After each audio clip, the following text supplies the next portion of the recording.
In the headlines, Court of Appeal orders ASU to resume work immediately. President Buhari presents 20.51 trillion naira 2023 budget, says 470 billion naira is for universities' revitalization. Nigeria Immigration Service receives 11 Nigerians rescued on Libyan waters. And on the foreign scene, Kerch Bridge linking Russia to Crimea damaged in explosion. Hello and welcome to Trust TV News Update. I am Ibrahim Yusuf.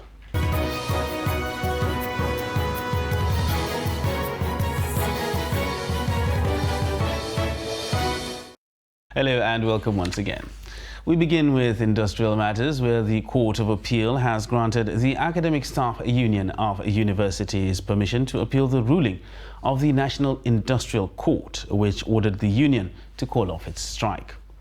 The court, however, approved the application on the condition that the union obeys the ruling of the Industrial Court by calling off the strike immediately, pending the determination of the substantive suit in 7 days, within which they can file the appeal. Aisha Salihu reports. The appeal court has dismissed the Academic Staff Union of Universities application for a stay of execution of an earlier ruling of the National Industrial Court directing the university lecturers to resume work. But that is not the end of the matter. There is still the substantive appeal challenging the ruling of the National Industrial Court. The three-member panel of the Court of Appeal, led by Justice Hamma Barka, says the union can appeal, but only after it resumes work. You heard the court considering the interest of students who had been locked out of school and educational infrastructure that had been locked down for the past 8 months, and saying that order of the National Industrial Court must be obeyed today, and upon proof of compliance of that order, they can file a notice of appeal. We had made the point that there was no appeal before this court. So, ASU is expected to heed the 21st September order of the National Industrial Court to call off the strike. We will get the ruling of the court and we will advise our client appropriately as the court had enjoined Mr. Femi Falana. But I can assure you, and I'm assuring you again, just like Mr. Femi Falana assured yesterday, that there are already machineries in motion to ensure that the strike is called off as soon as possible. Students are obviously excited by the new court order and are urging both sides to settle their differences amicably to avoid future strikes. Let the ASU obey the court order. Meanwhile, let the government fulfill its own part to ASU, so that we will not have this issue again. 8 months.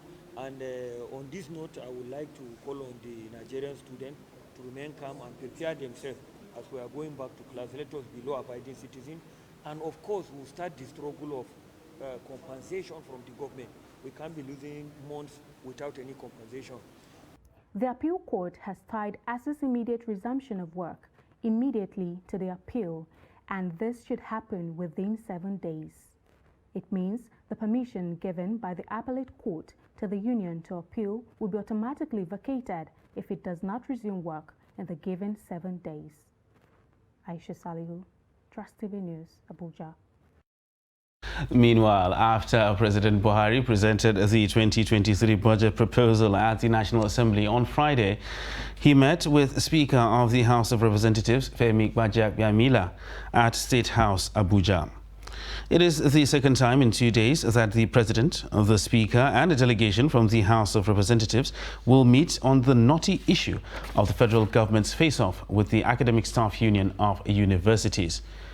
After the closed-door meeting, the Speaker gave assurances that a positive conclusion will come out of the discussions, which will be announced by the President himself.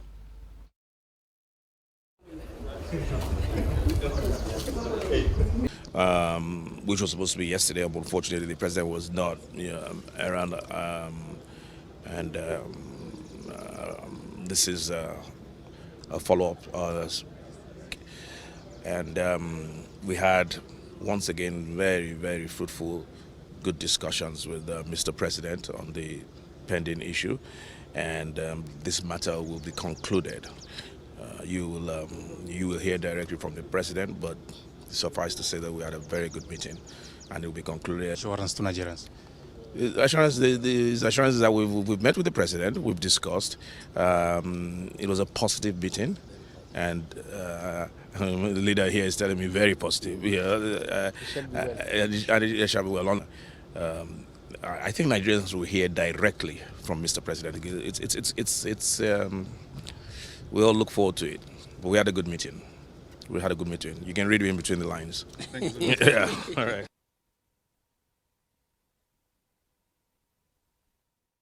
President Muhammadu Buhari on Friday presented the 2023 budget proposal to a joint session of the National Assembly. Now, this is the fourth joint session of the 9th Assembly and the last budget presentation by his administration. The report. President Buhari, in company of his cabinet ministers and other key government officials, addressed the joint session of the two chambers of the legislative arm. He unveiled a budget of 20.51 trillion naira with a crude oil benchmark price of $70 per barrel, daily oil production estimated at 1.69 million barrels per day at an exchange rate of 435.57 naira per US dollars.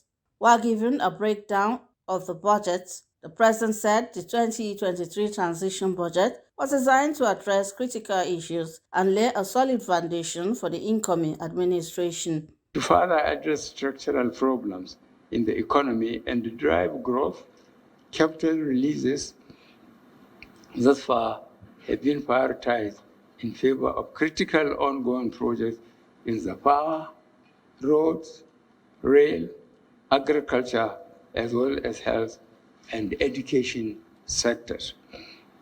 As at the end of July 2022, the fiscal operations of the federal government resulted in an estimated budget deficit of 4.63 trillion naira. The proposal has 744.11 billion naira earmarked for statutory transfers, 470 billion naira for universities revitalization in 2023, and 8.27 trillion naira for non-debt recurrent expenditure, as well as 5.35 trillion naira for capital expenditure. The budget deficit is projected at 10.78 trillion naira. The president stated that the budget deficit will be financed mainly by new borrowings. We have resorted to borrowing to finance our fiscal gaps. We have been using loans to finance critical development projects and programs aimed at further improving our economic environment and enhance the delivery of public services to our people. As we are aware, we have witnessed two economic recessions within the period of this administration. A direct result of this is a significant decline in our revenue generation capacity. President of the Senate, Ahmed Lawan, earlier in his opening remarks, commended President Buhari's administration for being consistent in delivering of landmark infrastructure across the country, saying it is important for 2023 budget to prioritize the completion of the ongoing projects. Speaking on how to reverse the And close families and friends of Samson Perkins, popularly known as Chai Boy, have accused the police of hiding information surrounding his murder at 6th Avenue, house number 31, Gwarimpa Housing Estate. The brutal killing of Chai Boy and three of his friends, Peter Oguma, Blessing Udi and Gwazi, has raised panic and trauma amongst neighbors, his friends, fans and family, as well as their associates. The apartment where the murder took place also served as a music studio. Now, Trust TV investigates the situation around the broad daylight murder. The report. Gwarimpa is a developed district situated in Abuja Phase 3. It houses the largest single housing estate in Nigeria. The neighborhood is a thriving one. About a week ago, 4 young men were butchered at house number 31, 62 Road. The killings have generated lots of comments and rumors, and because of the horrific nature of the killings and the way the police is conducting its investigations, family members and friends of the deceased are scared for their lives. There's no arrest made so far. And another thing is the police are covering up. We as friends really try starting a hashtag movement on the internet, you know, but everybody's a bit scared for their own lives too. We're all human beings. You know, because, yes, they say it's cult-related, yes, they say it's this, but in the back of everybody's mind, there are other things brewing in there too. The question hanging in the air remains, is Gwarimpa now a safe haven for organized criminal gangs? A once very peaceful city in the city of Abuja have become a place notorious for all manner of reports every other day of killings, robberies, attacks. Recently, I've had personal experience. A gun was put to the head of my wife. My business premises was attacked. Days have gone by. No arrest of the culprits and no more information. Residents are concerned and worried. To an extent, it's becoming unsafe for the fact that they can go into people's houses and just murder them. People can be robbed at gunpoint at some time. And then this El Kaswa here, there's a small market here that is called El Kaswa. You can't pass in front of El Kaswa once it's 9:10. While rumors continue to fly on the motive behind the killings, Abuja Police Command said it will not comment on the issue under investigations. As the investigation continues, the brutal and gruesome murder of these promising young people, their families, fans, friends, and close associates can only pray, mourn, and hope that justice is served and the culprits are made to bear the full weight of the law. While everything seems to have settled back to normal within Gwarimpa, it will take a long time for people to forget the horrific manner in which Chaiboy, Gwazi, Blessing, and Birolin were murdered. Everywhere around Gwarimpa is covered with walls. At almost every entrance you can see police checkpoint and all that. I just wonder, with all this security around Gwarimpa, like what's happening? 4 young men were butchered. No, they were not killed with gun or the kind of gruesome murder that was committed there. How does that make anyone feel? You just feel like it could have been anybody. And just like their murderers wrote on the wall with their fingers, their fans will remember them. So will their families, friends, loved ones, and the child that is yet to be born. Nana Muhammad, Trust TV News, Abuja. The Nigerian Immigration Service at the Murtala Muhammad International Airport has rescued 11 Nigerians returned by the Liberian Immigration Service, LIS.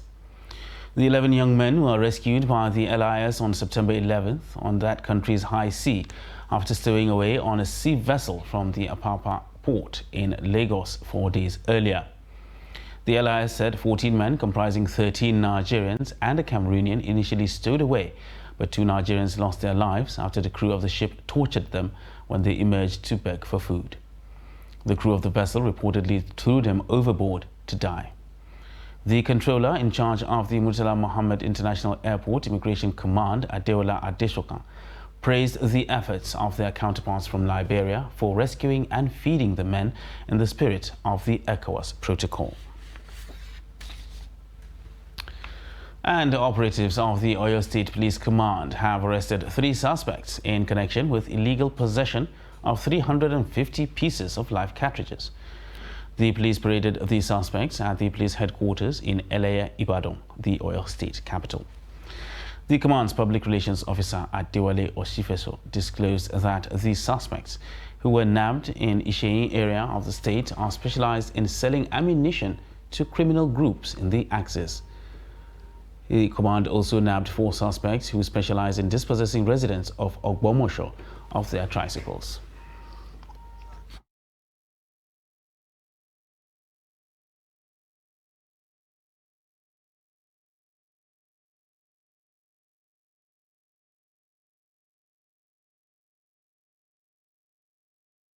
You're watching Trust TV News Update.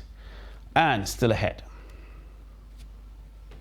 How firewood competes with gas in Abuja. Details of this and more after the break. Stay with us.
Welcome back, and thanks for staying with us on Trust TV News Update.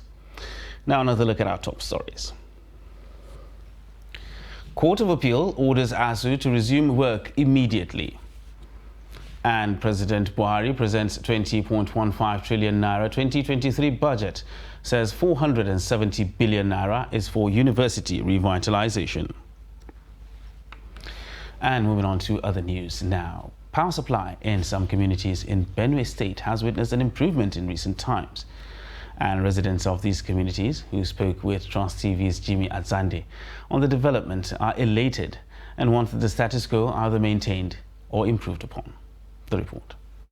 Most of the residents of Makurdi, the state capital, are civil and public servants, smallholder business owners and farmers. They are happy that the life situation has improved. I can say there's a lot of improvement. Let's see from the voltage rates now. The voltage rate is so high and they don't take the light as often as then. Like this rain season, we have improvement by giving us steady light. An increment on the tariff, which is actually not their fault because they've been stable light, so tariff has to increase. And I'll also talk to their customers to try and make sure they pay their bills. Although they say there may be more to the power supply than meets the eye, they are calling for consolidation and improvement in service delivery. But immediately we enter dry season now, we are not seeing it normal as we were supposed to see it. At times, the transformer will cut us off, but the light will be on. So we just don't have light. Like now I'm talking to you now, we don't have light. Some of the residents appealed to the Jos Electricity Distributing Company to address complaints about exorbitant fees, which they say are not sustainable within the context of the present economic situation. There is a lot of improvement, but the charges are high. So if they can adjust this, we'll be very happy. They should try and do something, because even if they leave their life stable like that, and still yet, if we don't have business, if our work is not moving well and the light is stable and we cannot erase that money to pay our bills, it's still not helping matters. So the best thing for them to do, at least let them reduce it. Well, that of payment, we can say it has gone beyond 100% increment to the best of my knowledge, because per a unit now will pay as from 30, 35 up or thousands. A tour around the metropolitan environment shows that the use of generators has reduced due to improved power supply in the state. And despite rapid urbanization, women in Abuja are using firewood for cooking. While use of cooking gas and charcoal prevails in the city, biting economic situation may be responsible for firewood, largely used by low-income earners. Trust TV's Kabir Lawal examines how firewood is frequently used for cooking and the people using it despite health implications. Abuja is one of the fastest growing cities in the world. Though Abuja is home to the rich and the powerful, it is recording influx of people from all sections of the country. Little wonder firewood market is still thriving, even when a large percentage of the population is using gas for cooking.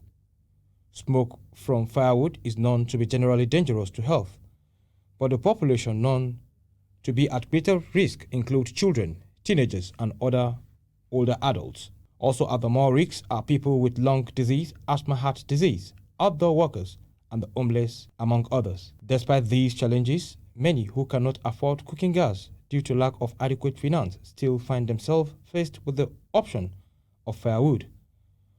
Food vendors who told Trust Television why they use firewood added that they know about the health implications but don't have any other means of purchasing gas for their businesses. I know that this firewood, they have effect because they have a smoke, and that smoke can affect somebody. Your eyesight, it can affect you.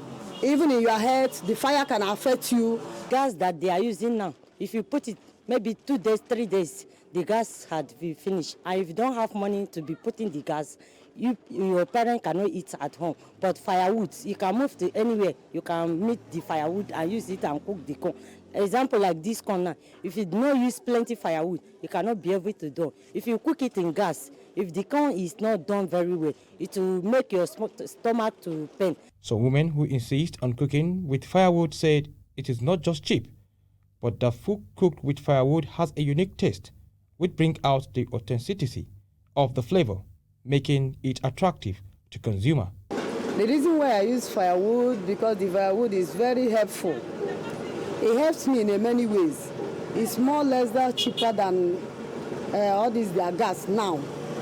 And not only that, when I use it and cook soup or stew, the taste will more very sweet, delicious than all those gas. A medicine vendor said apart from causing havoc to the body system, firewood affects the environment negatively and contributes to deforestation. Then another way again, if they are using firewood in the community, it will lead to deforestation.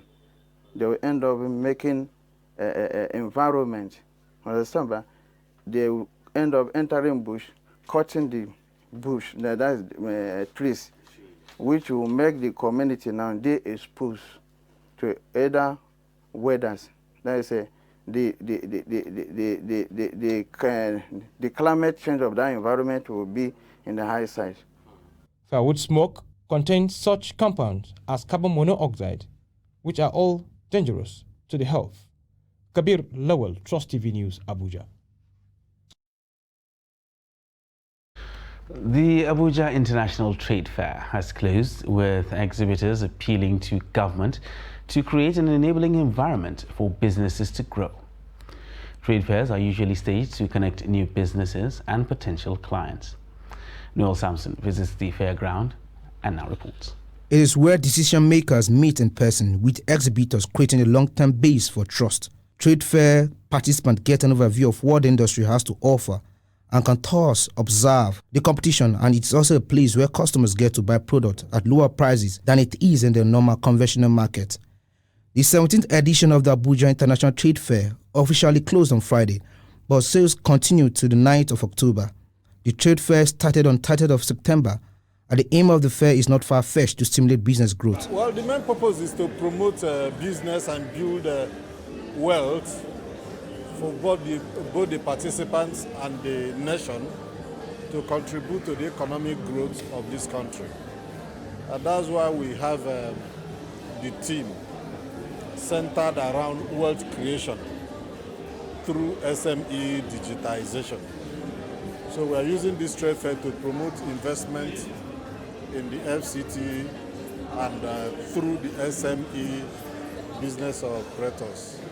Innovations and capabilities of Nigerians have made many investors believe in Nigeria, which has made them come and exhibit their products and ideas. The acceptance and safety level of security of our country is also displayed. You see countries coming to take large spaces. It's an attestation, or it speaks to the confidence these investors have in us.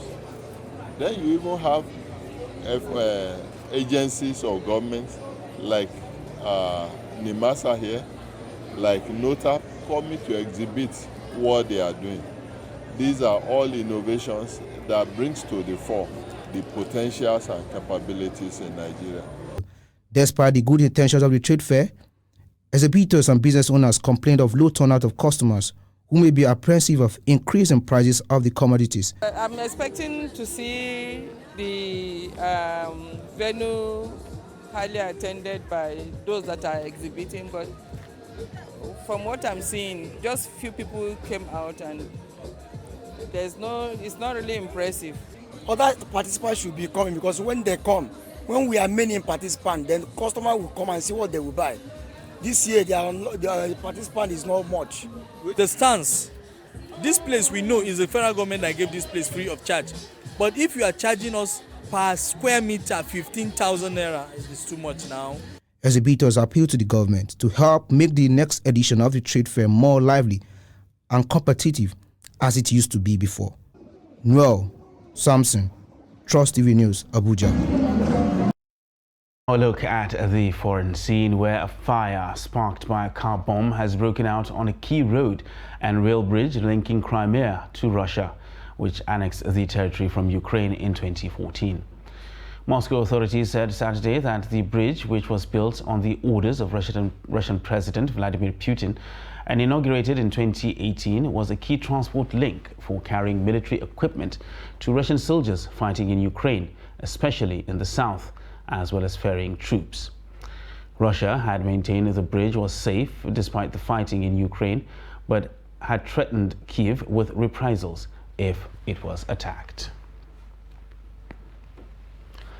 And that wraps up Trust TV News Update for this hour. For more news, you can subscribe to watch us live on YouTube and follow us across all our social media platforms. I am Ibrahim Yusuf. Thanks for watching.